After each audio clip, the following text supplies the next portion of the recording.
Welcome to the Refined Strength podcast. I have with me one of the more well-known posing coaches in our industry, Mr. Grassfed, also known as Josiah. Did I say your first name right? Rivera, It's one of the right? few times someone's gotten it right. I'll say that. What do people say most of the time? That's doesn't feel People, like and I'm like, I read it, and I'm like, I don't know how you get when you read the spelling of my name, how you get Joshua from it, but people do that, so I get used to it after a while. Well, thank you for being on. I'm super pumped to talk to you. So I know one thing you told me when I asked you about doing this podcast is that you're terrible on podcasts. So I just want to Yeah. call that out, and that you said you're great on posing sessions. So I'm going to have you real quick just help me hit a pose that I don't know how to hit. All right, we'll go with that. Let's see what you got going here. All right. What are we looking to run here? So I want to know how to hit a side tricep. So Mid tricep. All right, so the way I like to set up a lot of these side poses is we actually base it off those 4/4 turns. Now, you being a figure athlete, you already know your 4/4 turns, all right? Which side is your strongest side for your side relaxed? Okay, so you're going to start there. Now, to set up your legs, you're going to take that leg in front, which I believe is going to be your right leg since you're facing to your left here. You're going to slide it back really far, like as far as you can. Then press the knees together and drag it in so that you feel the legs kind of squishing together. You should feel a good bit of pressure on your hamstring. Right about there. Now, the next thing you want to do is you want your hips to be tucked under you just a little bit, not too far. You can come a little further though. Right about there. And then in your case, we're going to keep your chest a little taller because we're trying to keep a more feminine shape to it. For men, I'll have them crunch down on the core to get, maximum shoulder, all that. For you, we're going to keep that taller chest. Now, to get your arm set up, reach back, grab your hands behind your back. And then the goal is you want to try and take the thumb on your right hand and touch it onto the glute medius on your right glute. Like here? Yep, right about there. Now from there, pull your belly button in nice and tight. Good. You're going to lean slightly toward me. Think almost like you're leaning into the oblique, but without crunching the oblique. And then pull your belly button nice and tight. A little more twist. Hold that. Give me a little more flex on the tricep. And we're cooking. Whew, okay. Again, we always like to base these off those quarter turns. I tell everybody, if you can hit a quarter turn, you can probably hit the side pose. You just have to now know the small tweaks to get it. Yeah. No, that makes sense. I appreciate it. Of All course. right. Now we can do the podcast. All right, let's get to it. Okay, so first, I'm sure you get asked this question a lot, but how did you get to the name Grassfed? So it started out, so I was actually, from the time I was about 12 until I moved to New Jersey, I was actually a cattle farmer. So I was living in Madison, Georgia, raised on about 400 acres of land, and I think we had up to about 250 head of cattle at our largest amount. And we raised them grass-fed, grain-finished. And I actually initially was a photographer, and I started out with the name Grass-Fed Photography. And then when I started to realize, hey, I had a future in bodybuilding, because I've been bodybuilding since I was 13. I went, well, I've already got the grass-fed photography kind of name there, so let's just call it Grass-Fed Fitness. And that's literally how it all started. It was just kind of a play on my history as a farmer. And then over time, it just kind of became me. And that's really it. Do people call you Grass-Fed more than they call you Josiah? At shows, yeah. Yeah. People who know me, start to call me Josiah now, which I'm actually kind of glad for because it gives me a bit of a separation between my work life and my actual personal life. Yeah. But if I'm at a show, 9 times out of 10, I'm just going to hear someone say, hey, grass-fed, and that's me, and that's where we're at. Cool. At what time and why did you make the transition from just bodybuilding as your hobby? You were doing it as early as 13, and now you're what, 27 as of today. I figured you were around there.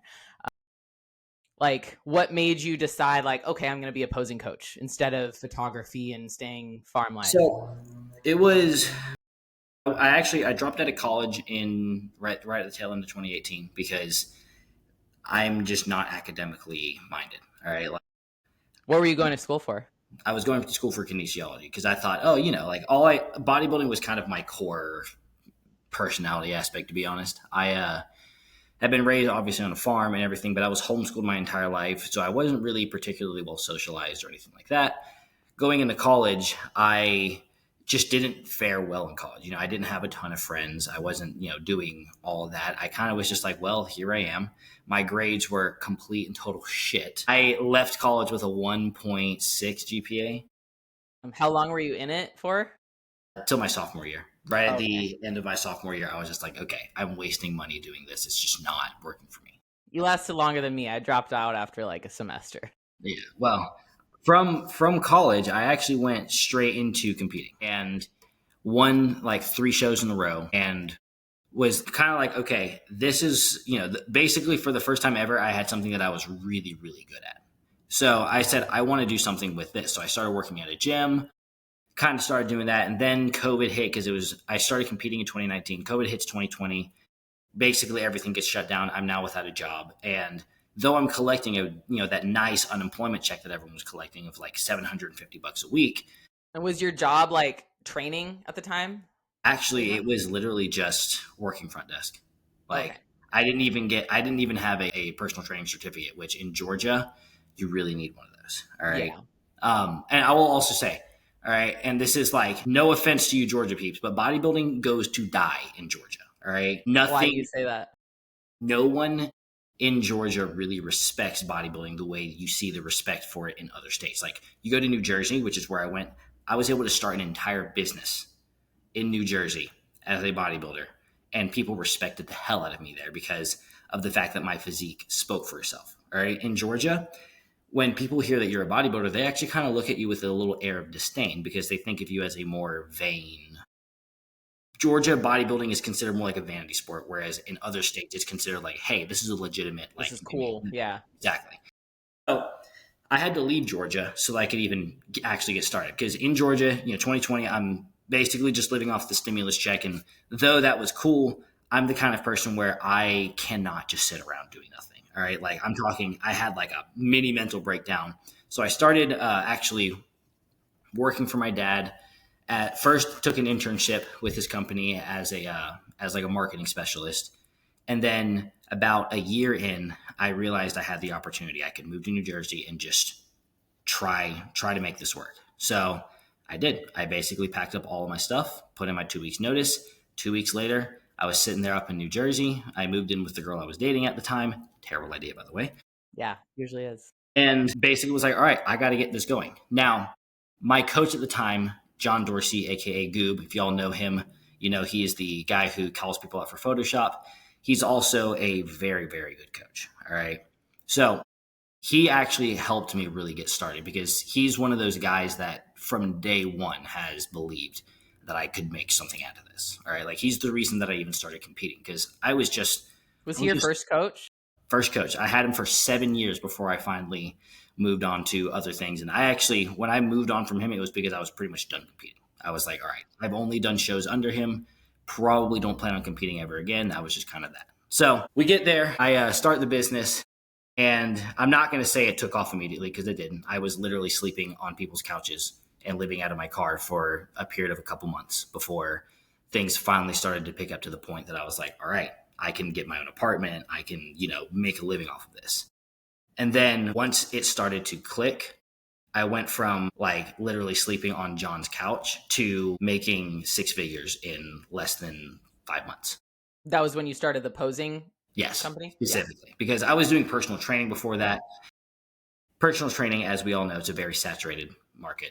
You can make your money there, but you got to find a way to really stand out. And I was like, what is my thing?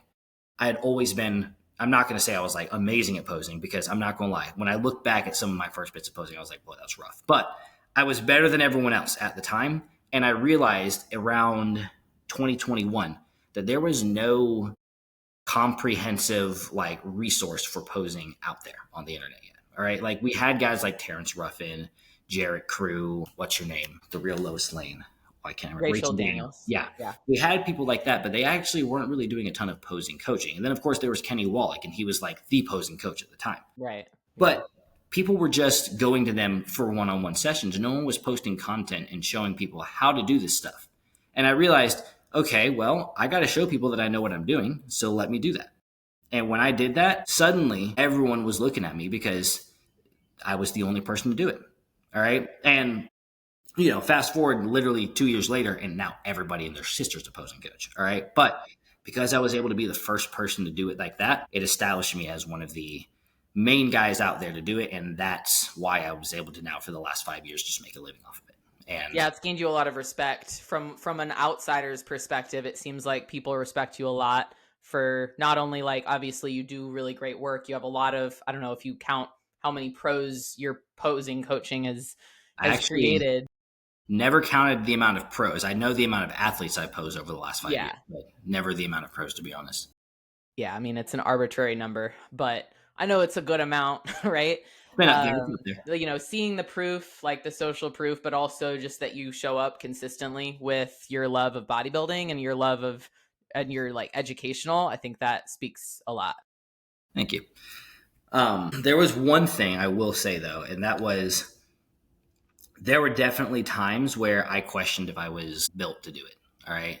Especially as things got like busy, because there were points where I was working 22 clients in a day. And as that happened, the thing I had to learn the most was how to balance my life. Because when when you initially start out and you're like all on fire for it, you're like, oh, I can run 20 clients in a day and I love this. Do that for 3 years straight. And by the end of it, you're like, I You never hate it. want Yeah. to be an athlete again. All right. So I had to find that balance, I'll definitely say. And it was hard because there was a point where I didn't want to do it at all. And you notice when you stop doing it, people stop looking at you and things like that. Finding that balance was key to being able to do this long term because, 5 years in now, I'm able to finally find that spot where it's like, okay, now I can do this enough that I'm making really good money, but I'm not at the point where I literally hate my life every day type of a deal. What made you find that balance, or what's been the biggest contributor to that balance? Hitting my breaking point, to be honest. Yeah. 2023, I was the best year by far for me posing wise. I put over 400 athletes on stage. All right. Which posing coach numbers, that's a good amount. Obviously, if you were a prep coach putting that many, that's like Shane Hughley type numbers. Yeah. As a posing coach, it's a lot easier to do that. All right. Because you work with people, you have a 30-minute session and you can work with up to 100 athletes in a week. Yeah, So you're not checking in with them every day, like peaking that many athletes. That's a lot. Exactly. It's like, hey, no, you're just using the posing. And because there's less stress there and a little bit less involvement overall, you can put a really high volume. But also putting 400 athletes on stage, I was so burnt out by the end of that year that I actually like cut back on my advertising. I cut back on everything because I was just like, when I started thinking about running clients, I would like legitimately start to like get shaky and like freak out because I was like, I can't do this. 2024, I quite literally cut my load in half. All right. And not even by choice. All right. Because I was exhausted, but by the time that I was finally not exhausted, I had been so like shut down at that point that people started to move on, as we saw other really good names come in, like other well-respected coaches like Daniel Coffeen and what's his name? Chris Wen and other guys like that who were coming onto the scene. People started to gravitate towards them because I was not doing that and they were. So once I hit that breaking point, I realized like, okay, I have to find this balance to where I can pay my bills, but also be my own person. That's literally what the second half of 2024 was getting back in the saddle, finding all of that, and then, making sure that I just didn't burn myself out. And now this year, I feel like I really struck that balance here in 2025, and I've been really liking it because I'm working enough clients that by the end of the day, I'm tired but fulfilled. And then I still have enough time that if I want to go out and see my friends and actually have friends for the first time ever, because that's the other thing. I never had friends before this. All right. How did you make friends? Say what? How did you make friends? Honestly, through my girlfriend. She basically, because again, being a homeschooler, being a farmer, all of that, I've never really been a very social person. But when you're depressed and you are exhausted and then you isolate on top of that, well, that's no recipe for success there. All right. It's a recipe for disaster.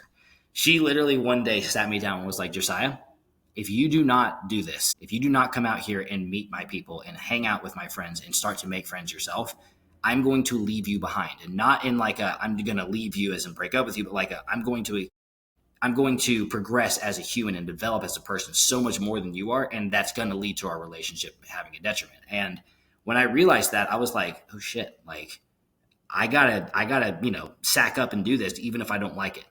Turns out it grew on me. And now I've got a friend group that is so close, and we're all actually coaches.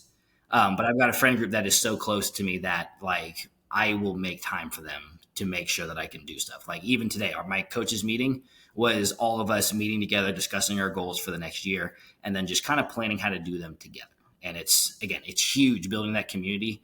Like all you bodybuilders out there, I know they say bodybuilding is a lonely sport. It doesn't have to be, and it shouldn't be, because you're not gonna last in this sport if you are just doing this alone. All right, like think of yourself like a candle. All right, if you're not constantly adding wax to that candle, eventually the candle's going to completely burn out. And then what are you left with? You're left with nothing but ashes. All right. You got to continually add wax to your candle, and you add wax to the candle by having friends, by having people who are pouring into you the same way that you're.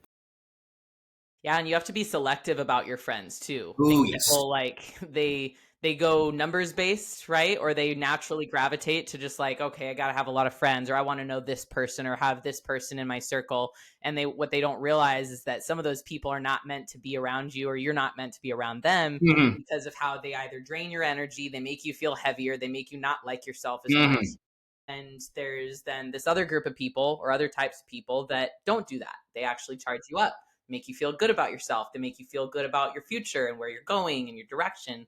So it's cool that she was able to like recognize that in you and like scare you just enough to like come out of your shell, but not so much that you were like, fuck you, I'm just going to go. It was definitely, the reason she and I have been dating for 3 years. I'm going to say this: I historically never had the best track record with relationships, and then when I met her, I realized like this. You know how it is. You meet that one person, you're like, okay, this person's made of gold, and I have to make sure that I keep this person no matter what. And that was kind of what happened with her. When I realized the caliber of woman that I was dating, I was like, oh, we got to stick this. We got to keep this one Yeah, around. you got to treat this one Yeah, different. I got to treat this one right. So generally, when she said things like that, whereas in the past I would just be like, nah, fuck that, I'm going to do what I want.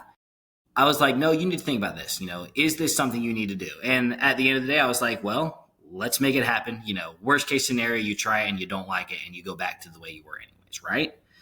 Especially for me as a person who is naturally a loner, it's very easy for me to just disappear if I need to. All right. She's the other way around. She's a social butterfly. So for her, honestly, whereas me, I have to force myself to get out there, she has to sometimes force herself to not get out there. All right. And having those two opposing personalities is actually really good for a relationship, because when she's burning the candle on both ends, I can dial her back a little. And when I'm just hiding myself in my cave, she can pull me out and say, hey, you got to be better. And as a result, we're both able to push each other to better versions of ourselves. Yeah, And that's so that way huge. you can also just like grow together. Like, that was her Exactly. original goal with that statement is like if only one person is growing, eventually there's going to be too big of a disconnect Mm-hmm. and you can't connect anymore, you're not aligned. But if you're both growing in your individual directions but also together, you just like that's a really great just force Oh of yeah, you two coming together. that's another thing. Especially for competitors out there, your partner will make or break your career, not just as a bodybuilder, but just in general. All right. If Yeah. you have a partner that is constantly draining you, not supporting you, and not pushing you to be a better person and just letting you stagnate, well, one day you're going to look back and you're going to go, damn, I haven't progressed at all. Why? And I'm not going to say that your partner's entirely to blame.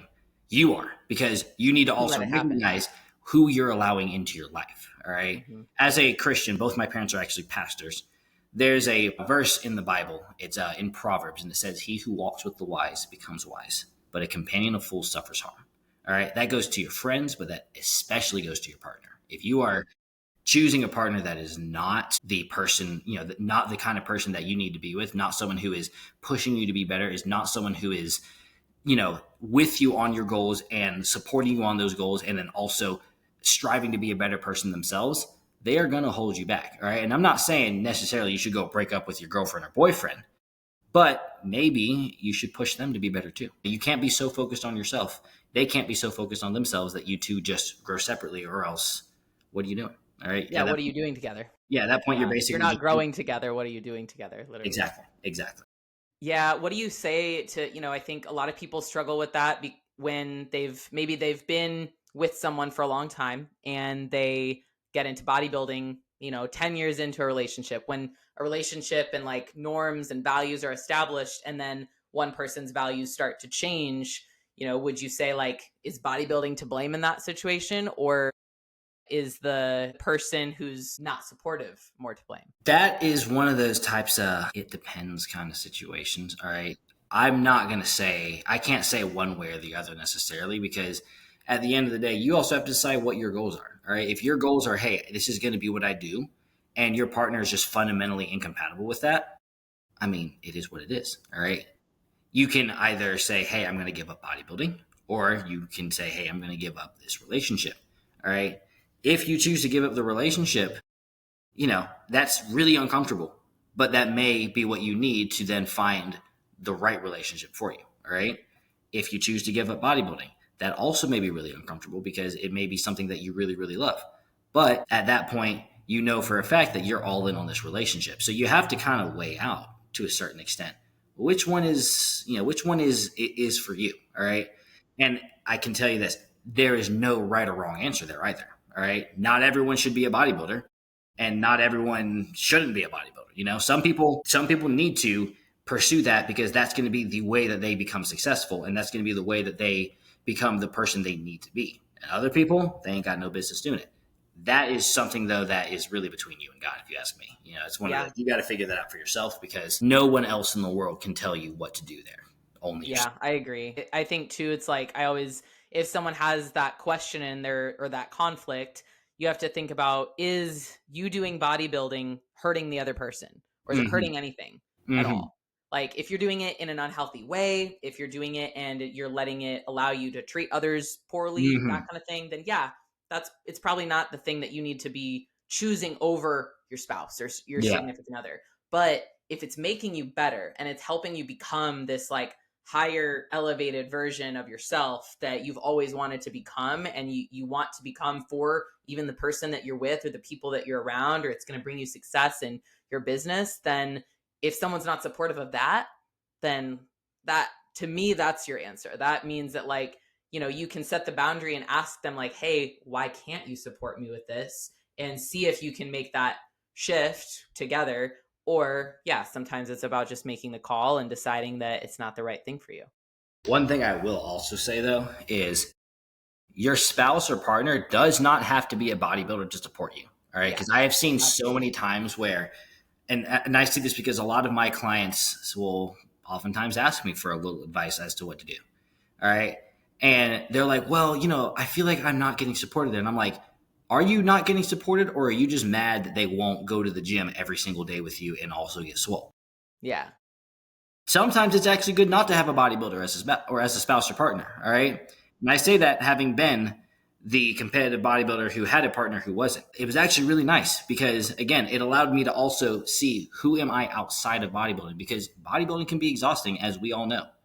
All right. And if you know nothing else besides that, and neither does your partner, that can sometimes suck. Now, some people need that.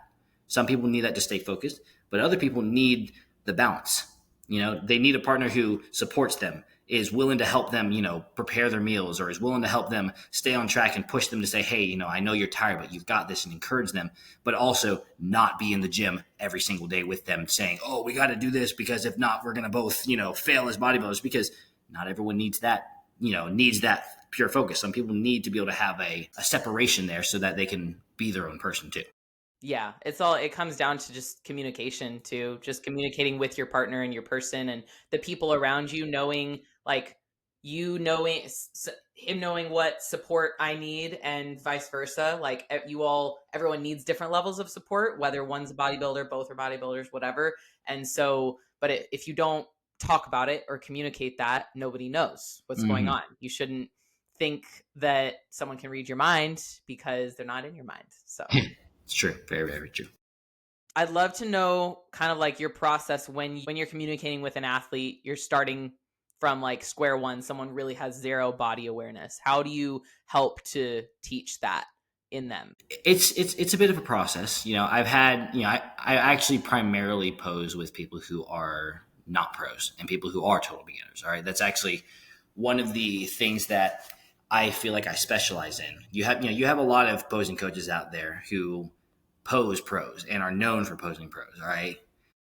I, on the other hand, I'm known for taking a guy who has never posed a day in his life and being able to take them to their first show and have them actually look like they know what they're doing. All right. And when it comes to someone who's just not body aware, oftentimes you find unless they are like, how do I put it? If you've been working out, you are usually aware of your body. You just don't know it. So you have to basically find a way to convince their brain that what they're doing is something they've done before. Because if you tell someone to face to the rear and activate their hamstrings, and they have never thought about activating their hamstrings, well, they're going to sit there and they're going to go, well, what the fuck do I do? However, if you relate it to something that they've done before, whether it's an everyday movement or a movement in the gym, suddenly they can go, wait, I've done that movement before. And their brain goes, okay, if I have created this activation, this feeling before, I can replicate that in this stance or in this position. And suddenly they can make it happen. All right. For a lot of people, because bodybuilders, we come from all walks of life. All right. It's very rare that you have bodybuilders who are like just doing bodybuilding, or, people who are all doing the same thing. Oftentimes the one thing we all have in common is the gym. All right. So if you're trying to make someone activate their legs, or if you're trying to make them get their core tight, we go, okay, or at least I go, what is the motion that I need them to do? And what is the closest related gym movement that they're going to make happen with that? All right. If it's a core control thing, I will oftentimes have them look at ab planks or crunches or glute bridges even sometimes, because glute bridges can actually help directly get your hips into the right position for your core control. If it's hamstrings, having them not just relate to a hamstring curl, but also having them relate to specific variations of hamstring curls. And literally sometimes I'll have them like lay on the floor, have them do like a Nordic curl or like a dumbbell hamstring curl or things like that to get those hamstrings to wake up. And once they feel it and they go, oh, I've done this before, they can make it happen from the stance that you want. And that mind muscle connection that they don't necessarily know how to make without the weight or without the actual machine, but just walking them through that motion like that. That's good. Coordination is the biggest part. All right. And the thing is again, most people are coordinated. They just don't know it. And once you show them, hey, you have done this before, now you just have to do this same thing from a different position, from a different stance, from a different pose, whatever it is, it clicks and they're good to go. And usually they don't forget it after that. All right. The other big part, especially for beginners, is you got to make a dumb person feel smart. All right. A lot of the posing coaches use technical jargon. They use scientific jargon. All right. I've heard certain posing coaches be like, all right, I need you to externally rotate your shoulders and protract your scapula and thoracic elevation. All that means is push your shoulders forward, lift your chest up, flare your lats out. All right. But when you say it one way, someone who's never been using that type of language before, their eyes are going to glaze over like that. And they're going to try to do it and they're not going to do it. And then you're going to be sitting there as a posing coach going, damn, do I just suck at teaching? No, you don't suck at teaching because you know exactly what to do and you're able to communicate it. You need to communicate it, though, in a way that makes them in their brain go, wait, I can do that. And once you make them go, wait, I can do that, they're not only going to learn it better, but they're also going to want to learn more, which means that you've just created a returning customer. All right. Not just a customer who's done the thing right, but someone who's going to hire you again. And that's a huge part about the way that I teach people is I try to make them understand, hey, you can do this. All right. Not, hey, you're bad and I'm going to fix you, but hey, you can do this and I'm going to show you how. Reframing that for a lot of people, especially because, posing is something that a lot of people put off because they're intimidated by all of it. Because again, they don't think it matters. Yeah, or they don't think it matters. There's that too. But once you convince them, hey, this is easy and you can do this, you create very loyal customers. All right. Because for the first time ever, they're doing something. And I mean, think about it the same way. When you were your first time about to hire a coach, if your coach had told you, hey, you're a fat piece of shit and I'm going to fix you, you would probably not feel very good about yourself the whole time. But if your coach made you feel good about yourself and said, hey, we can get you there, you have the potential to be something great, what'd you do? You're like, damn, I really want to do this now because you think I can do this, not I suck. And that's kind of a big thing about it is just how you frame the way that you're teaching whatever it is, whether it's posing, whether it's, prep coaching, honestly, anything in life. If you can teach someone and convince them, hey, I can do this, they will learn everything. And honestly, they'll become an expert way faster than the person who convinces that person that they suck and that they need them to be fixed, if that makes sense. Yeah, I see that a lot in prep coaching too, is people basically motivating people with fear Yes. of just like, if you don't work with me, you won't know anything, or like you Hmm. won't know what needs fixing. I have to be the one that fixes you. And I've never really understood that. I think it's mostly because that person doesn't really understand how much farther they could get by Hmm. motivating someone by like confidence and helping and like self-efficacy, like you're talking Hmm. about, because they're afraid that doing that will make someone think that they don't need them. But Hmm. I would much rather work with someone who, yeah, like who believes in me and who thinks that I can do something and teaches me how and like shows me the way, versus someone who's just gonna, give me a plan or give me some jargon that I don't really understand. And I'm like, oh, well, I don't know what that means. So I guess I have to work with them. One thing that I've noticed a lot, especially on the male side, the women's side, I've noticed as a general rule, women tend to be a lot more supportive. Right? Women coaches, women athletes, just in general, they tend to be more supportive, and that's actually something that I commend a lot of y'all for, because I'm like, hey, y'all are actually. There's a reason that women athletes tend to stick with with a female coach for a long time, because y'all tend to empower each other to do better. Men, on the other hand, we tend to be a little more on that drill sergeant, you suck, I'm going to fix you, but you suck right now, and we're going to make you not suck, blah, blah, blah, blah. And I'm not really sure why we do it that way. All right. Because again, yes, there are a lot of athletes who can take that and still work with it. But how many more people could you turn on to this sport by convincing them, hey, you can do this, all right, and I'm going to show you how. And again, I don't know why that is a thing, but it is. And it's honestly what I've noticed is it seems to be like the two opposing approaches to coaching these days is you have the drill sergeant and the nurturer to a certain extent. And I'm not going to say that the drill sergeant method isn't effective, because we've seen plenty of people who are very effective with it. But I have found it to be way more effective in my own experience to convince a person that they can do this, and empowering them and nurturing them to actually become their best version, whether it's in posing, whether it's as an athlete, hell, even whether it's as a coach underneath you. I've never ever seen, or I'm not going to say I've never seen, it's rare that I've seen it work where you have coaches and people do better under you by putting them down to a certain Yeah. extent, if that makes sense. And that's Yeah. that's just why my approach has always been a much softer approach, to be honest.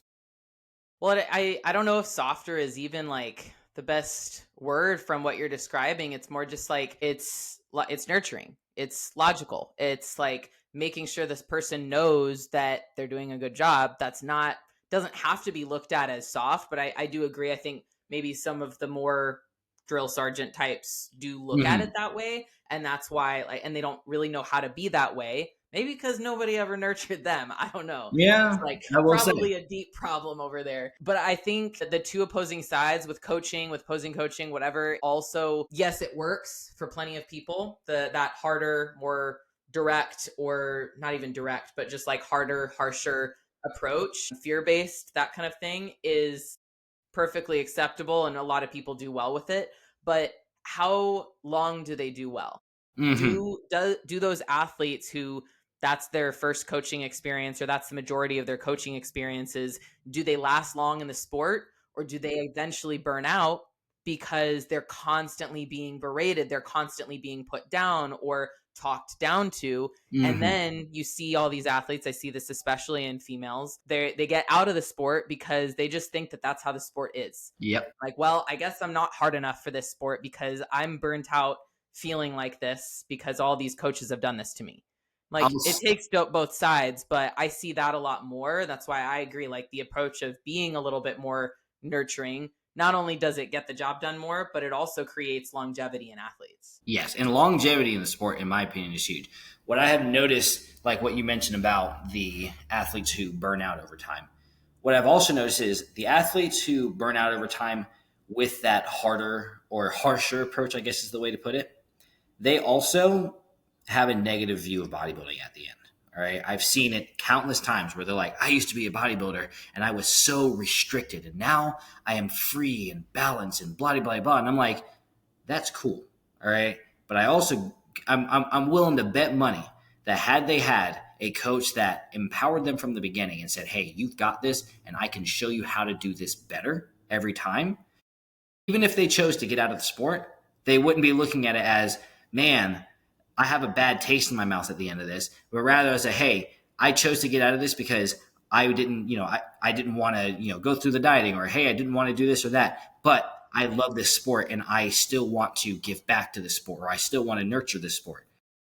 To be honest, my own self, one of the things that I love about the way I was coached under John was he always told me and he always let me know how much he believed in me. All right. And that was huge for me because, again, living in Georgia for the majority of my competitive bodybuilding, actually for the entirety of my competitive bodybuilding career, he was sometimes the only support that I had. All right. Because no one in Georgia, not even my own family, really liked the fact that I was a bodybuilder. All right. And if something went down and there was any negative interaction with me, it was almost always, oh yeah, you must be in prep, or, oh yeah, it's because of those steroids, or, oh yeah, because of this and that. And that made me very, very bitter towards those people. All right. That's actually one of the reasons that oftentimes when people ask me, hey, how do you like Georgia? I'm like, Georgia sucks. All right. And it doesn't. I'm not going to lie. That you don't want in your life. Exactly. But when I finished my competitive career and I decided, hey, I'm no longer going to compete, which I decided that somewhere in 2023, I realized that I still loved the sport. And that's why I continue to be a coach. That's why I continue to give back to this sport, doing what I do. Because I didn't look at this sport as, oh my God, this is a slave driver. This is this negative thing for me. It's always been a positive thing. It's always been a, hey, I have the opportunity to now give back to the sport that's given so much to me. I have the opportunity to excel in a different field in this sport and now enjoy it even more. It was never, I grew to hate this. It was just, hey, this is now something I'm having so much more fun doing. And that's why I stopped competing, because it wasn't because I hated competing. It was because I just liked coaching that much more. All right. So many people stop though because they hate competing, because they've only been taught by these coaches. Like for instance, one of the things I hear a lot on social media is, hey, you don't deserve congratulations for doing for doing your job as an athlete. And I go, sure, you could be correct there, but let me tell you, it feels really nice when someone acknowledges, hey, I'm proud of the work you've been putting in. You're doing a good job. All right. And do you know how hard it is to say that to someone that you're coaching? Not that hard. It's really easy, actually. And you know what happens? That athlete now has the encouragement to push even harder. I have found sometimes that certain athletes, even athletes that, like, because I don't prep coach, I just post coach, there are athletes that will come to me and they're like, man, in your opinion, how do I look? And I'll tell them, like, hey, we could do this a little better. You might, this and that, but here's what you're doing really, really well. And here's how we can do that better. And you know what I noticed? That athlete not only improves their posing, but they also improve in their adherence, because I communicate with their coaches and they're like, whoa, he really clicked in this week and he's really locked in. And I'm not going to say that was me, but what I am going to say is that athlete's mental improvement immediately, every time, starts to lead to better adherence overall across the board with their preps, with their meals, with their posing, with their cardio, everything. Because when they feel empowered and encouraged, hey, you're doing the right thing, you can do this, I know you can even do better, they're actually going to do it, instead of, hey, you suck shit, you need to do this better, and you suck right now. Which one is going to be the more encouraging of the two? All right. I cannot tell you how many athletes I also know who gave up on a prep and pulled out because their coach was just constantly telling them how much they sucked because they weren't getting lean enough, or they weren't doing this and they weren't doing that. And I'm like, again, be real with your athlete. Hey, we need to definitely push a little harder here. We're a little behind schedule, but you don't necessarily need to just absolutely shit on them. Yeah, because it's not productive and it doesn't solve the problem, right? When Yes. I have an athlete having a hard time, or maybe they're stalling, or maybe even like adherence is an issue, it's like, well, I just want to know how I can help. I want Yes. to know what do they need, whether it's from me or from themselves, for them Hmm. to actually start adhering better, or for them to start responding to their plan better. Most of the time, a change in whether it's cardio, training, food, supplements, whatever, doesn't actually like isn't actually necessary if someone's mindset is shitty. Like Exactly. if they can just improve some of their behaviors and some of their thought patterns, and basic things like sleep and water intake, and Hmm. doing things that make them believe in themselves more, that create it, like lights up your mind, and Yes. that helps your body. It just helps in so many ways. People don't understand that. Yeah. Like 100%. That right there. When your athletes are doing rough, all right. And I, again, with the amount of athletes I pose, I have had many problematic athletes where I'm like, what is wrong with this guy? And I don't hit him up and I'm like, I don't ever hit him up and say, hey, dude, you got to fix this. You suck. I will oftentimes say, hey, what's going on here? All right. Talk to me.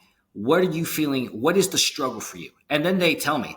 And 9 times out of 10, it's usually not that what they're doing is too hard. It's that there's something else outside of it that's affecting them.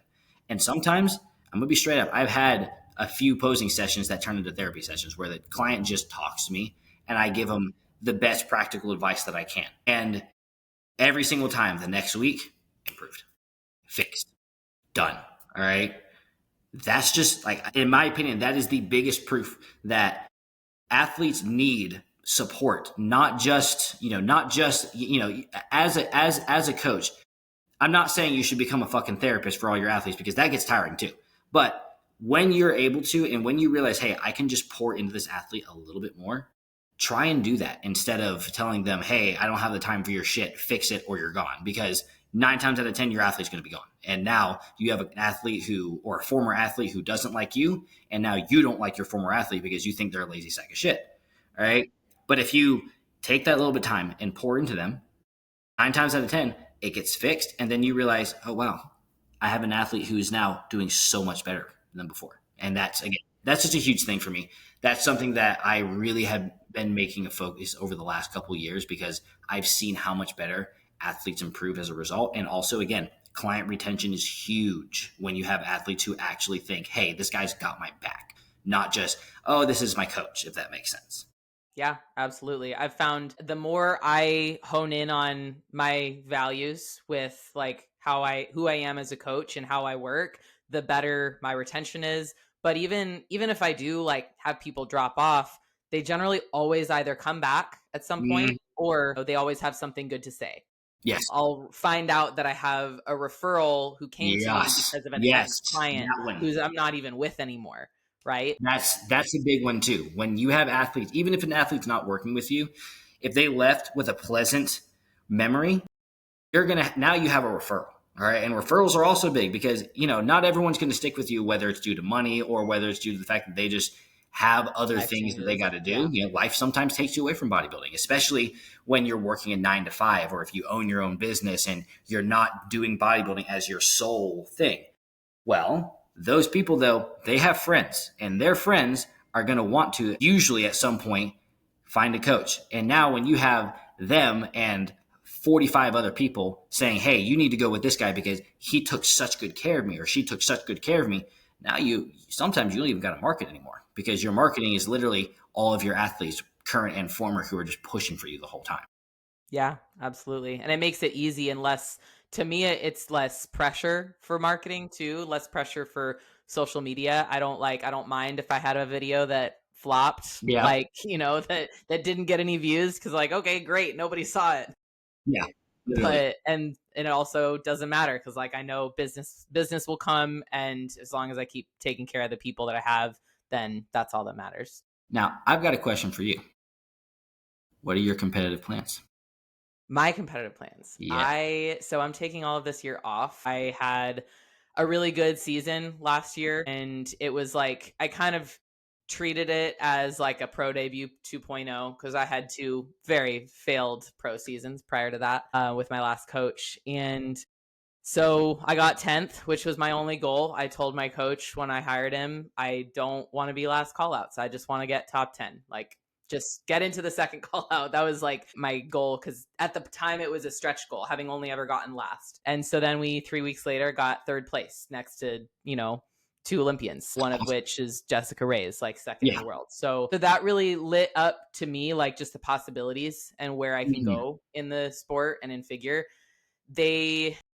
The judges said that I just needed more quad density and overall sweep, and then more density in my back.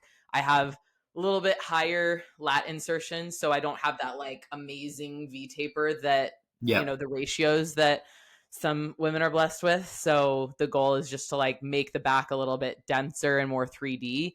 And so we're going to compete probably around this time next year. Okay.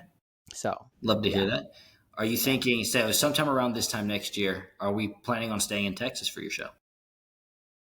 Not necessarily. Like, I don't mind traveling. And I think another part of like another goal of mine with next year with competing is just being able to compete more, and not necessarily just for the Olympic qualification. Obviously, that is the goal, is to get that. If I've been told by judges I can get that, if I just put a little bit more size on and I stay consistent and I show up, that's great. But I also want to show, just like for figure pros, that it's okay to compete in more than one show or two shows. And I think that's going to be, if more women do that, and if they are louder about it on their social media, and they're more active, and they're more just like engaging as public figures in our sport, then shows will want to have more figure pros at it, and more sponsors will sponsor figure pros. But that's not going to happen if like everyone grinds in silence. Nothing wrong with that necessarily, but there's going to be more attention if you request more attention, if you demand more attention. I think with like recent things that have been chattered about with women in bodybuilding, I probably have just not a popular opinion about that, which is like, I think, yeah, it's important for women to like stand up and like speak out and blah blah blah, but at the same time, like, the argument of you can't really tell anybody to do what they want, what you think they should do with their money. If we're talking about like the Arnold taking out women's divisions, or only giving this much money to women versus what they give to men. I honestly don't have as much of an opinion on that, just simply because it is what it is. What am I going to do about it other than continue to show up as a female in the sport, continue to support the sport, and be positive about the sport? Because if I'm negative, am I really going to expect to be treated better? Yeah. Probably not. I was actually gonna kind of lead into, what are your thoughts on the recent drama? It over the last 48 to 72 hours, as that's been unfolding, especially if you follow some of the bodybuilding news pages, it's like every 6 hours something comes up and you're like, I know. oh, fun. I'll say on my end, bodybuilding, you gotta, a lot of people seem to forget that bodybuilding is a business at the end of the day. All right. It's not just an organization of bodybuilders. It has to make money, and it has to at sometimes go, okay, this doesn't make financial sense for us to continue adding in if it's not giving us the return. And as much as I hate to say that, well, what that does mean is, as the athletes, there are ways to change that. All right.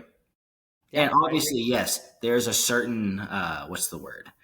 There's a certain disadvantage that is to be had when people are drawn towards male bodybuilders, because they are essentially viewed as the peak of masculinity, blah, blah, blah, blah.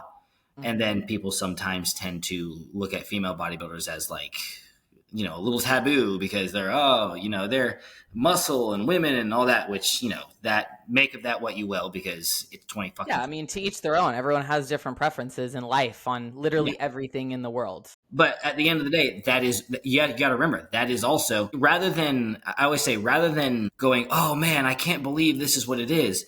Well, it is what it is. So what can you do to change that? Or what can you do to even work with that and make that work to your advantage? All right. And that's where, again, what you said, hiding in the shadows and grinding in silence is going to get women's bodybuilding as a whole nowhere. All right. Because at the end of the day, you also have to go, okay, what are people looking for? And if people are looking for, especially nowadays, content, they're looking for the engagement, they're looking for all that. Okay, well, let's actually do that. All right. One of the things that I noticed between the majority of the top male bodybuilders out there right now, actually all of the top male bodybuilders out there, is not, they're big, they're impressive athletes, but you know what they also are? They're good people. They're good, like, people persons. All right. Derek Lunsford, an amazing ambassador for this sport. All right. A very personable person. He and I actually have had conversations before. All right. Like literal Mr. Olympia. I've been able to have conversations with him because he's that down to earth. All Yeah, they're right. outgoing. They talk to people at shows. They show up They're and happy like, to sit there and take pictures with people, yeah. all of that stuff. And that's why people like them. All right. Also, their content is usually pretty good. All right. Whether it's their YouTube channels or whether it's their Instagrams or whatever it is, they're doing stuff that is constantly bringing people in and not just making them go, oh, he posted another video, but they're going, oh, what did he do this time? All right.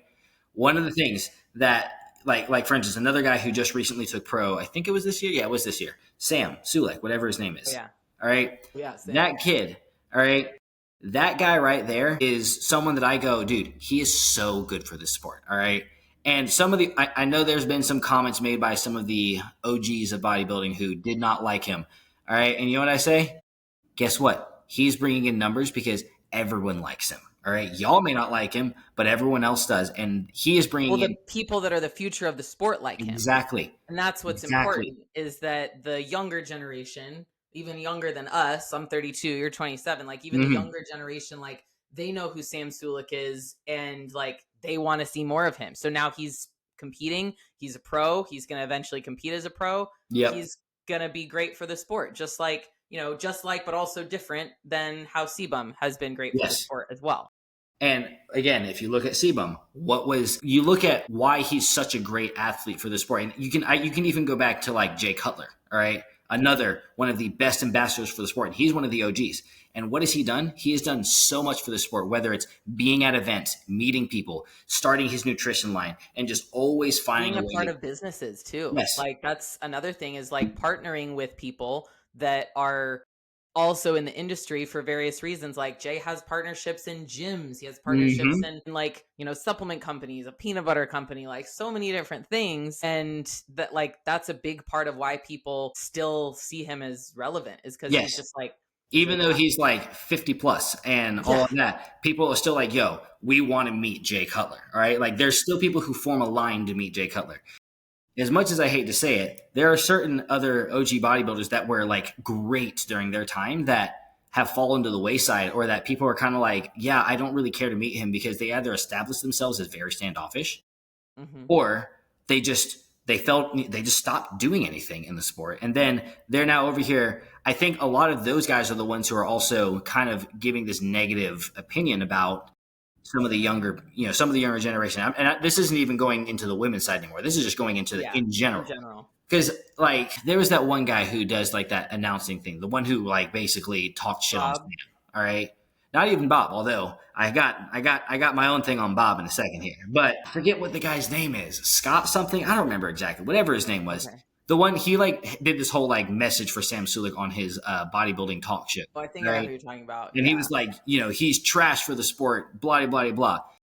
I feel like a lot of them kind of take offense to these younger, really successful athletes because they worked hard and didn't see the same level of success. And then they're like, well, who is this young buck think he is? This young buck doesn't think he's anyone. And that's why he's successful. Because this young buck is down to earth and is actually surprisingly humble for the fact that he has a following as large as he does, And you look at someone like Sam Sulek, like you look at the content he posts, it's pretty basic. Yes. He's just in his car talking about stuff.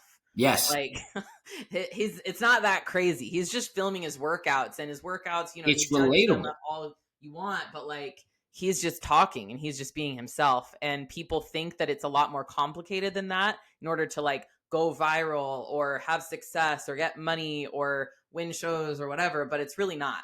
No, Like, you it's need to work literally just, hard, you need to be a good person, you need to show up and just like be who you are. yeah, you have to like, it's really just, it's relatable stuff. All right. It's stuff that every gym goer looks at and goes, yeah, like that's me, you know? And when a young bodybuilder is able to look at an influencer and see themselves in them, that's what they start to look up to. All right. And that's a huge thing. You know, like, again, going back to Bumstead, who in my opinion is probably going to become like one of the greatest of all time when it comes to influencers and influential figures in this sport. All right. Not only is he relatable, but he's also someone that everyone looks up to. All right. Because he excels not only as a businessman and as a bodybuilder, but as a dad and as a husband and as a friend and as all these things. He makes everyone feel welcome around him. All right. Well, And and he that's also huge. he has vulnerability and he shows Yes. that. And I think that's another big trait that like even if we go back to some of the like to Yes. women and like how women show up in the sport and on social media, it's like you could look at the most successful women in the sport who get the most notoriety and sponsorships and stuff and it tends to be more bikini and wellness competitors who are and you could link that to the sexualization of their Of division course. and how and Yes. their content. But you could also link it to the fact that like a lot of women who are bigger names in the Hmm. sport are that way because the amount of consistency in their content and the quality of their content, how much they're putting out, whatever type of content it is, they're putting it out there and they show up at events, they talk to people, they engage with people. And a big part of it is also just like how they show up and how they talk to people, their vulnerability is such a powerful thing that not enough Hmm. people really see. And like Chris Seabum talks pretty openly about his struggles in the past with like injuries, depression, just like mental health, things like that. And that's a big reason why so many people connect with him. So if we were all a little bit more open just in general about what we were going through, you don't have to cry on your social media, but just being a little bit more open in general, more people Yes. would want to follow you. More people would Yeah. want to More see people are what going to you're want to doing to see say, you win.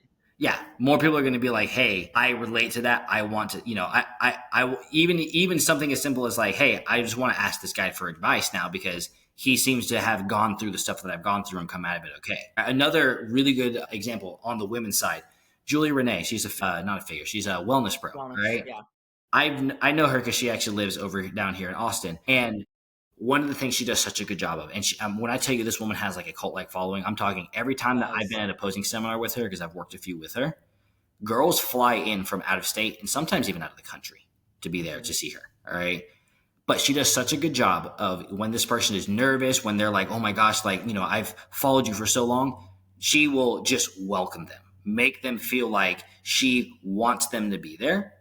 And every time I saw her do that and I see her do that, I go, you just established a lifelong fan. You just established someone who is going to, I'm talking practically worship the ground you walk on. Because not only are you someone they look up to now, but they're also going, this person knows me. All right. And that's huge. All right. That's something that I feel like going into figure, Sydney Gillen did a really good job of that. All right.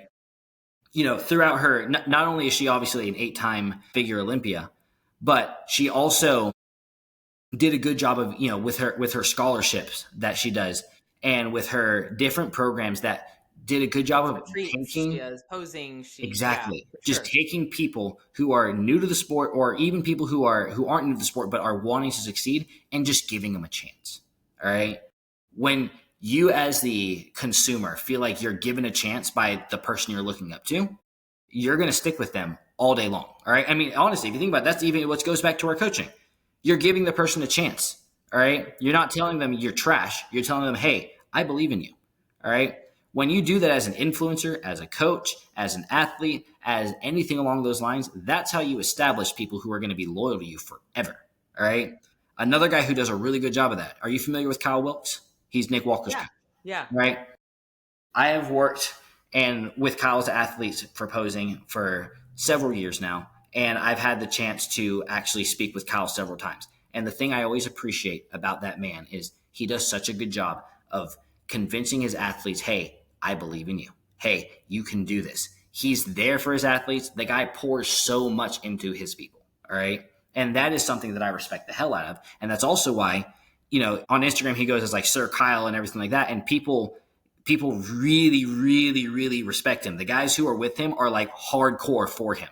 All right. Because again, he pours into them really, really well. And that's a big deal. If you ask me, that's what makes not just coaches and athletes, but just any influencer popular is that type how of much stuff. you care and how much you show that you care. If Because you're not so willing many to pour in, influencers do like fall from that like high pedestal that people put them on as soon as they're at an event and someone watches them be an asshole or a yes, shithead to someone, and they're yes, like, immediately on Reddit talking about how much of an hmm asshole that person is, and like, oh, and you see your heroes fall. And yes, it's funny, like I've been competing for 10 years, and I've watched so many people who are like this high level on a pedestal of some kind in our yep. sport fall from Suddenly come that and crashing never down. recover. Yep. They never recover because too many people saw that they were living a lie. Too many people saw that they couldn't handle whatever they were handling, the notoriety, the wins, losses, whatever, and they made their whole life about their influence and how many people like them, how validated they feel, and they weren't just acting through their values, they weren't just trying to be a good person. Yeah. Well, I mean, if you want to look at examples of that, what's his name, Sean Ray or whatever. Yeah. Yeah, he's got his own little controversies and everything there. He is still known for those more than the fact that he was like one of the best bodybuilders of the 90s and early Yeah, I 2000s, know. right? He's known for that. As much as I hate to say it, even like one of our OGs, Lou Ferrigno, is more people make jokes about him trying to charge people for taking photos of him than they remember the fact that he was the guy who could have beat Arnold, all right, or the guy who was known as the Incredible fucking Hulk, the original Incredible Hulk. But we Yeah. all remember him as, yo, you're the guy who tried to yell at someone and say, you owe me money for taking a photo of me. Why? Because that's what people are going to remember. They're going to remember the way you made them feel and the way that you treated other people, especially if you treat them negatively. But if you treat them positively, they're going to remember that as well. And if you continue to treat people positively, you will only get positive feedback and positive acceptance from everyone that is following you and everyone that's looking up to you. And that's, again, it's huge. If you don't do that, in my opinion, you're just going to fail in the sport. You're going to fail as an influencer. You're going to fail as really whatever you're trying to do. And that, in my opinion, applies to kind of just across the board, in anything that you're doing. Yeah, it does. What has been, if not that, the most like influential lesson of your career? Probably that, to be honest, is like, again, what I've noticed is that sometimes it's not even a matter of who has the best skill in this. All right. Though if you're at the top of this, you're gonna be good. All right. Like you have to be good. But if Yeah, you there's really think always about those genetic freaks and Yeah. people Well, that, even from a coaching standpoint, it's not even necessarily who is the best, who has the most knowledge. All right, because I've seen some kids out there who are making like more money even than I am off of posing coaching. That I look at what they're doing and I'm like, yeah, I disagree with some of that stuff, but they're relatable and they make their clients feel good. They make their clients, and obviously, people say like, don't be a yes man, and everything. And I'm not talking about like just being yes man, but I'm talking they make their clients feel heard. They make their clients feel yeah, supported. And as a a big result, you're difference in pulling in, just being like a cheerleader and being yes. someone who like actively supports you. But again, they make their clients better. And even if they don't make their clients perfect, they make their clients better and they make their clients feel heard. And I've noticed that you see kids pulling in numbers these days. All right. Even people who sometimes have no business being a posing coach or being a prep coach, they're still pulling in these crazy numbers because, again, they make their athletes feel supported and they get them better, even if it's just marginally so. That is, in my opinion, the best marketing that you can do. And, I'm not going to say you need to, you should do that over anything else because at the end of the day, you need to be good at what you do, in my opinion. All right. Yeah, But especially if you're gonna last. yeah, especially if you're going to last, because over time, people will eventually start to gravitate We'll towards the figure it guy out. who is better and makes their athletes feel good. But that is a huge part of this. And in my opinion, they go hand in hand. You can't have one without the other, if that makes sense. All right. If you don't have both, you're going to eventually sit there and go, damn, I could do so much more with this. What's wrong? But if you have both, go to the moon. All right. You're going to be good. Well, and you like, if you don't want to feel like you have to quit because it's too hard or maybe it's too much or whatever, like that's where you have to hone in on what you're doing, how you're doing it, how you're relating to people, and what's going to work best for you within your schedule and your lifestyle and who you want to be around, who you don't want to be around. And I think this is like everything you're saying. It's like a lot of great advice for athletes and influencers or coaches or whatever, but or sorry, coaches or influencers, but it's also something to look at from the other perspective. Any athletes listening, you're when looking for a coach, when Yes. looking for opposing coach, you could go to the biggest name, to the coach of Miss Olympia, Mr. Olympia, whatever, but that might not be the best coach for you. Might Hmm. also be out of your price range. So when you're looking for someone to be a leader to you and help you manage your health or manage like how you look on stage as opposing coach, like ask those questions or look for those traits in their content. Does this person know how to educate, and are they educating me outside of just what I'm paying them to do? Are they supporting me in ways that I'm not getting right now? And if you're listening to this and you are someone who doesn't get any support in the people that are leading you, that's something to think about and consider, like, is that something that maybe I would be a better athlete if I had that? Yeah, huge there. Huge there, honestly. Yeah, as an athlete, that is something that you should look at. And, you can take that too far because the people who go through a coach every year because they're like, well, I just didn't feel supported and all that. And it's like, okay, well, take it with a grain of salt to a certain extent because there's a certain, to a certain extent, you do also just got to be able to stick through with it. But And you have if to you've be been, coachable for long enough for that coach to actually be able to work on you and do their yes, job, because it takes a long time for a lot of people to get that. but in the same way, if you've been sitting there with your coach for a while and you're like, man, this is this and sometimes coaches start out good and then they you know They lose their they touch, they they lo- get well they lose their overwhelmed. touch or they just they things happen. We've seen They that also with, get greedy and they take on too many clients. yes, I was gonna say And is things happen.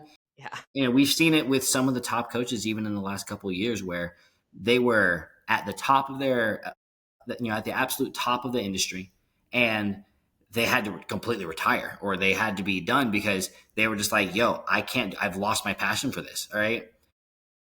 You know, if you've been sitting there for a while and you start to realize, like, hey, I need more from this, there can be a better coach out there, you know? And, again, please take that with a grain of salt if you're listening to this because sometimes you just need to stick it through. All right. Like yeah, you really for sure. many times need to just stick it through. But if you've been sitting there and you are consistently not getting that support and you're not getting the encouragement that you need, Ask yourself a question. all right, Yeah, ask is yourself it? that question. Yeah. Is this, am I sticking with this because I'm comfortable or am I sticking with this because I'm actually getting what I need? All right. And that's just kind of that, you have to take that with a grain of salt because everyone's situation is unique and some people again need to just stick with their coach. All right. But there is that other option of, hey, sometimes you need to find the coach that is the best fit for you and not just the coach that you've been sitting here with for 4 years and all that in a bag of chips. Yeah, agreed. Well, thank you so much for all of your time and knowledge, experience, wisdom. I'll have all of Josiah's information down below in the show notes. Follow him on Instagram, hire him for posing coaching. Watch him for his hot takes on if Nick Walker should win a show or not. And thank you guys for listening. I'll see you guys.